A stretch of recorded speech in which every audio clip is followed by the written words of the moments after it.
This is the Ordinary Business Podcast for business owners who want honest conversations, a lean business, and an extraordinary life on their own terms.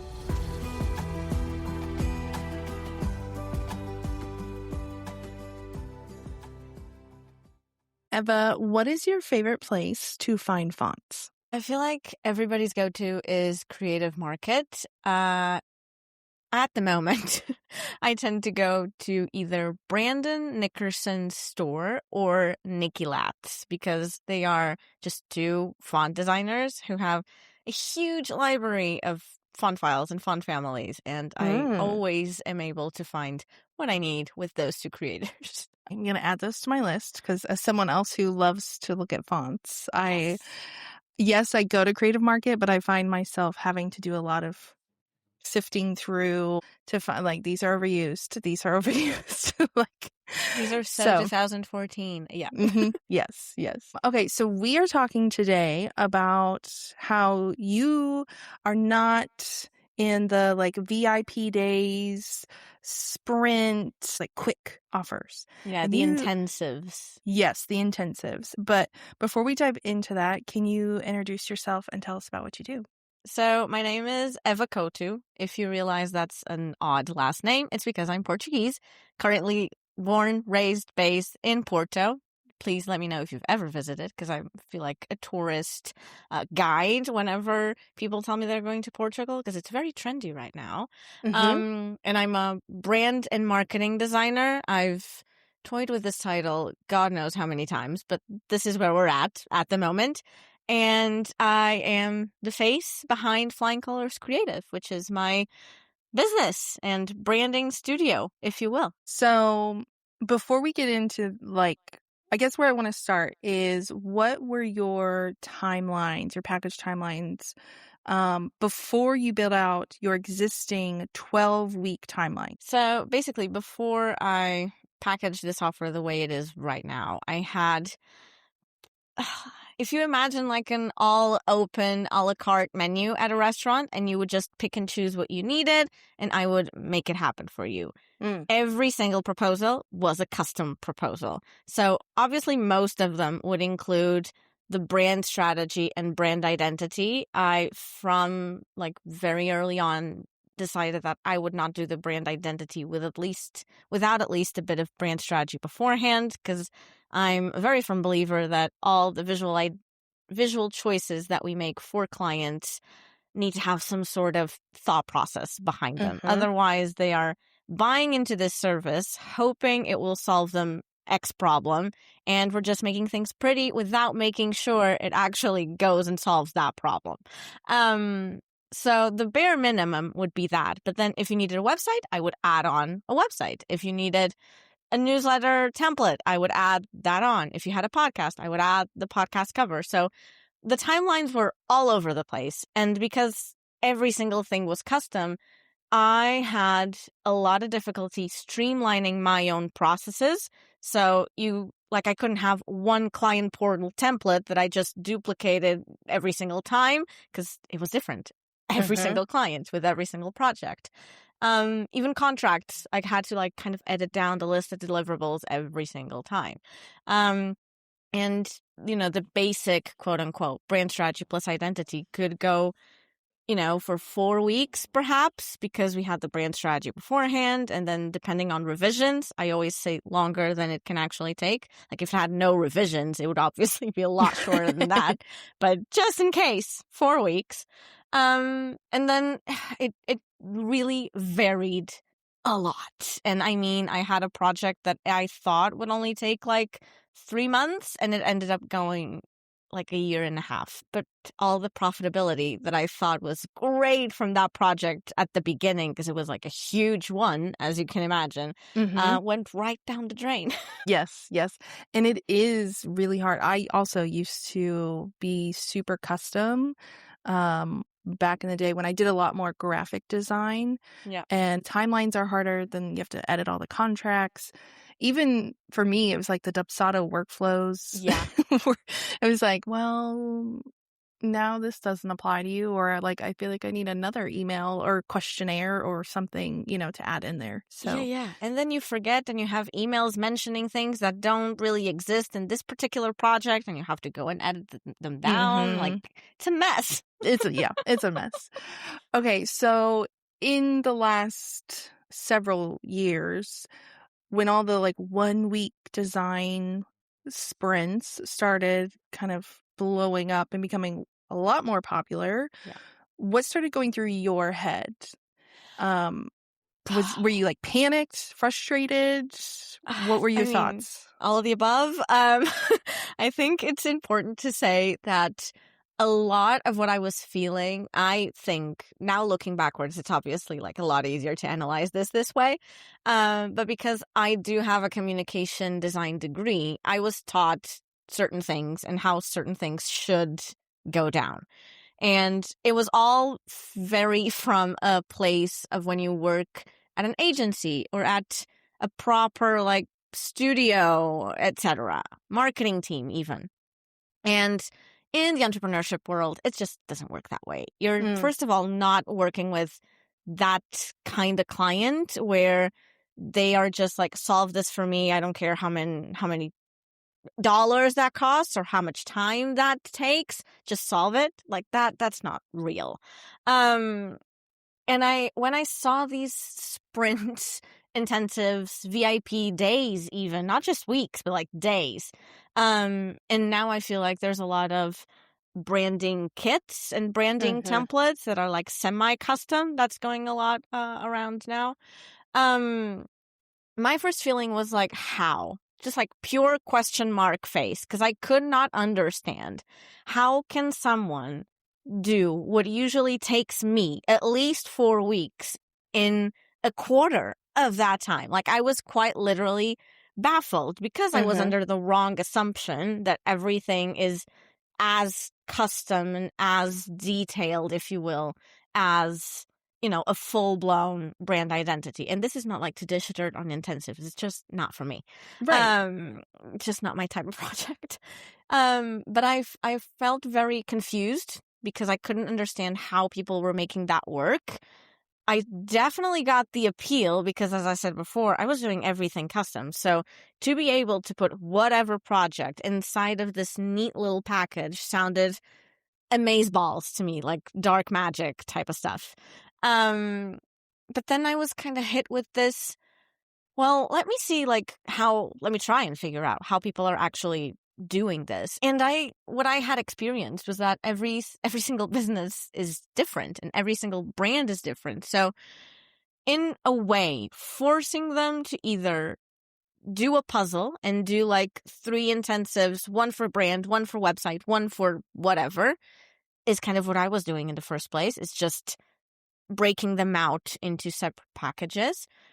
Or you're kind of forcing a set of deliverables to someone that may not need all of them, but because they need the main thing, whatever, like a website, they're going to buy into the whole package, but then maybe not use half of the work that you did. Mhm, So it was hard to fight that frustration and confusion and envy, like you said. But with some logic, I was able to kind of map things out and figure out like that's not for me. mhm. So you did test out like a few intensives? I I got caught with a client that had done an intensive, and she basically told me her experience with the intensive. It was great. What she got was like great design, but because the deliverables that she got were so little, in essence, like it was a set thing. So she Mm. couldn't add on anything else. Mhm. I mean, that is part of it, is like, as someone who has done VIP days, I tried several variations. I found it like, even though I do have some shorter containers, the VIP day, especially for like Yeah. updates, not a whole like one-page website, was so arbitrary. There was so much gray area, and it's really hard to define, like, we're just going to refresh your about page. Well, what does that mean? Yeah, Like, and like if you're refreshing the about page, the person's just going to want all the other pages yes, to be yes. refreshed. Which then I had to be honest and tell them, like, I want it to match the rest of your site. So, like, if you DIY'd, I mean, I'm not going to make it look DIY'd, but like, it's not going to be like Just Creative's like level 10. Yeah. It's going to be like level 4 so that it feels at least a little cohesive. And then it was just like, yeah, this is not working. Because this it's is not either working. that or you're interfering with someone else's design that they did. And it's like, I think what they did is great. Like, I don't want to touch this. And it just creates, at least for me, I felt like it would create a lot of messiness. But it felt also like everyone was having great success with it. Like everyone was selling out their intensives and VIP containers. So there was a lot of self-doubt in that sense with sticking with my own gut. There are great intensives that work really, really great for like small things. I'm curious what your thoughts on, like, because sometimes these intensives are sometimes like lower cost if it's geared towards beginners who are like, I just need something, I want something a little better than Canva, but I can't do it myself. And I can't do a $5,000 package. Do you feel like those VIP days are still okay? Or are you like, I still think you should just like hold off? No, I think all VIP days are okay because clearly people are having success with selling them and other people are buying them. So as long as everyone's clear on what they're getting, I feel like everything is fine. It's just that for me, I feel like there are a lot of branding intensives, brand refreshes, if you like, whatever you want to call them, that are being sold at a lower price for a fraction of the timeline, but they're being sold as a replacement for full branding. And that's where I kind of get itchy because it's not the same thing. Like from a very starting point in my communication design degree, we were kind of like ingrained that branding is just the visual form that shows your identity. And like your identity isn't supposed to be changing that often. Sure. Right. You better change something like every 5-10 years. Like, can you imagine if we were the same person we were 5-10 years ago? Unthinkable. But I can't keep changing stuff every week. Otherwise, no one's going to know who I am, what I stand for, what I believe in. And I think there's such an appeal to these intensives by making you look good and aesthetic and like your mood board and like Pinterest, and we'll just collage all of this inspiration together and make it yours. I get it. I get the appeal. I want that for myself a lot of the times. But there's no strategy behind it. It's just, it's pretty and I want it. It's pretty. Please give it to me. Yeah. Like, I like pretty things. But what else? Like, what else is there, you know? Yeah. Okay. So speaking of the timelines, because that's kind of the main thing we're talking about. And you mentioned earlier, sometimes as things go too long, then communication starts to suffer. Yeah. I'm curious if you've ever had moments during the 12 weeks when you're like, this is taking forever. Or like, do you ever struggle with, oh man, it would be nice if I could like add another client to my workload, or just slide in 3 more little VIP projects right now. Like, do those kind of thoughts ever come up? 1000% on both counts. I feel like as hard as we want to stick to a timeline, there's always unpredictable stuff. And like, we can say that a timeline is 12 weeks like I do, and that it is 12 weeks on an ideal scenario. It thankfully happens like more than half of the time, but there are situations which neither me nor the client can predict. That, like last year we had a major power outage in Portugal where I had no electricity. Some people get sick or their family gets sick, and like I'm not going to be that person that tells you, yeah, you're going to need to pay me a restart fee to unpause this project because you got sick. Like, no, I'm a No. human Mm-mm. and I understand that. Like, if I got sick, I wanted my clients to extend me that same level of grace. Because, Yeah. I have this, my lawyer, and like, she's a lawyer, has this habit of telling me, like, Eva, there's nothing urgent about our professions. We're not medics, we're not firefighters. Like, there's no real urgency to this type of stuff. And we Mm-hmm. sometimes forget that with the type of pace at which the online business world runs. Um, Mm-hmm. and I think a lot of these packages, VIPs, intensives create that false sense of urgency. Like, you need this in a week. Otherwise, you're falling behind. It's almost like that subliminal message that happens. And like, yeah, communication sometimes falls off the wagon with a 12-week project. Because, when you include a website, someone needs to hand you website copy. And, Mm-hmm. it's not on my hands at that point in time. So I can't do anything about it. I can give the client all the resources they need. Here are my copywriter recommendations. Here's a copywriter approved website template that you can use to write your website faster. Here are blogs and tips, but I can't do the writing for them. I'm not a copywriter. They have to either do it themselves or hand it to me by someone else. Yep. And, on my side of things, I try to keep it to the 12 weeks. Sometimes it Mm-hmm. isn't possible for whatever circumstances. And yeah, having a 12-week service, which comes with a 5-figure price tag attached to it, is a lot harder to sell than an intensive. But to be super completely honest and transparent, it allows me to have the proudest I've ever been of my own portfolio because it's something that's fully fleshed. It's a business, and you can go in and see every single side and aspect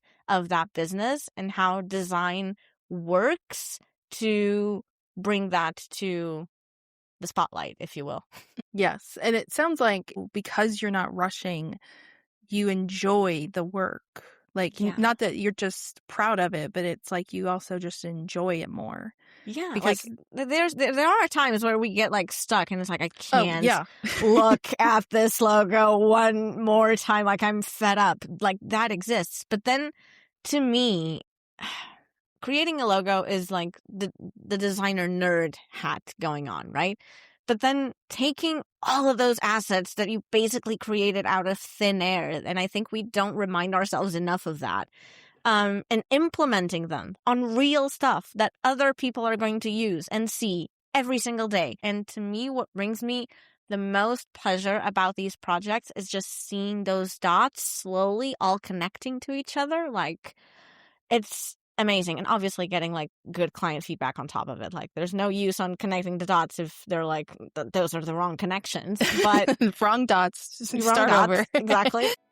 Quick reminder, filing a tax extension doesn't actually fix messy books. If you're still behind, Serena and her team at Of Course Financial help service-based business owners catch up on their bookkeeping and even switch from QuickBooks to Xero so everything's organized before your extension deadline. Go to ofcoursefinancial.com/ordinary to grab a spot. Okay, so with the clients and the longer timelines, and just like we were talking about, the online business space, there's all this like speed and hustle. How do you keep your clients engaged?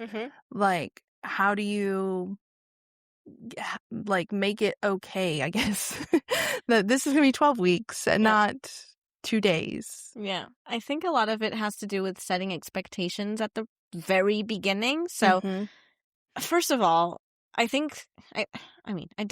know that someone who buys into this service and this package is aware that's a lot of work that's going to be done from me and from them, because like I need stuff from them in order to do Right. my side of the job.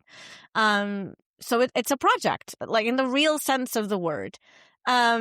And laying it all out in a visual sense. So what I do is then I onboard my clients after contracts and invoices and all that jazz into a Notion client portal where the tasks are laid out by stage. everything has an assignee, everything has a due date, and it just allows them to make sure, because it's natural. There's a week there where I'm just designing stuff. I'm in my little dark corner, as I usually say to clients, don't talk to me, don't speak to me. I'm trying to do my stuff. Um, and it can be like that level of trust can be Mhm. a hard thing to grasp with, because you're like totally trusting your business into somebody else's hands. But I feel, and clients have told me, that just seeing the tasks outlined there, slowly getting checked off, it helps them come to and realize like the project is moving forward. We also keep communication inside of that Notion client portal so that every single comment is respective to a specific task. And if they are unsure about something, they can literally comment. Like 80% of the time, clients are worried that the reason why we're taking longer on something is because they missed something. Mm. I'm curious for those listening who are like, yeah, VIP days are not my vibe, the sprints, like whatever. What advice do you have for them? I think, first of all, is reminding that whoever's hiring you, they're hiring you because they need your help. Like, they Mm. can't do this themselves, hence why they're paying you to do it for them. And if they chose you, like, they likely saw multiple designers or photographers or copywriters before choosing you or talking to you.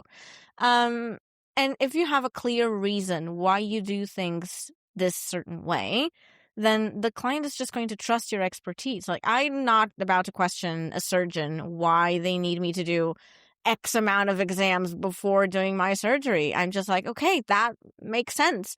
I might go ask another one and see if it's similar, but then I'll just Mhm. choose whoever I trust more.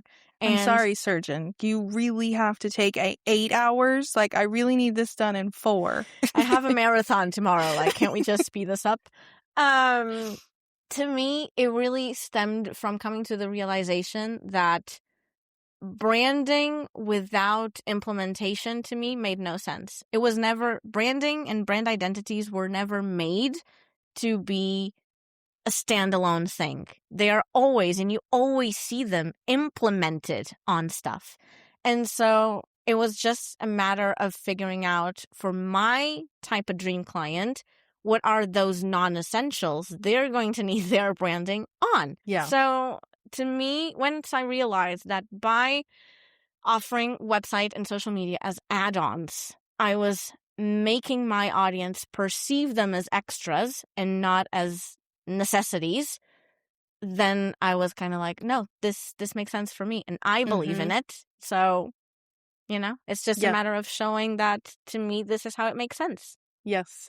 I do not offer branding without a website because Yeah, I'm like, what are you gonna go do with this logo? exactly. Like, the logo is not what sells. You can have a great logo, but then if your website sucks, you have a very nice logo that is not doing anything. And when you're just selling logos, in order to present them to a client and to a client to be convinced by them and be like, yeah, great work, you always have to mock them up on things, On things, which, yes. like, you're doing the work of creating those mock-ups already, so you might as well just make them real. I think what came to mind also was several years ago, I was kind of like rethinking my packages and was like, well, maybe I should have SEO be an add-on, Mm, like an upcharge if they need it or want it. And my friend said, "But do you feel like for your clients to succeed, do they need that?" yeah. And I said, "Yeah, because otherwise the website just What's sits the there and doesn't point? doesn't get any traffic." And she was like, "Well, then it doesn't need to be an add-on. It Yeah. doesn't need to be an upcharge. Like, you're here to help your clients succeed. Include the things that are going to help them succeed." Yeah. Because You know? often they don't know what's Mhm. needed to succeed. They just know, I Yes. have a problem and I need help Mhm. solving it. And that's why I think, for me, VIP intensive, whatever, don't work. Because to me, it doesn't make sense. But it might Mhm. make sense for so many other people Yeah. because they work in another way and they believe other things. And that's Mhm. fine. It's just not for me. Yeah, I love it. Well, thank you so much for sharing and just giving us a peek into your process. Where can we connect with you online? I am at Flying Colors Creative all everywhere. And then I also have a podcast called The Freak Show and a newsletter called Uncaged. It's all very circus themed. I love it. Okay. I will link to that in the show notes, but thank you again for being here. Thank you.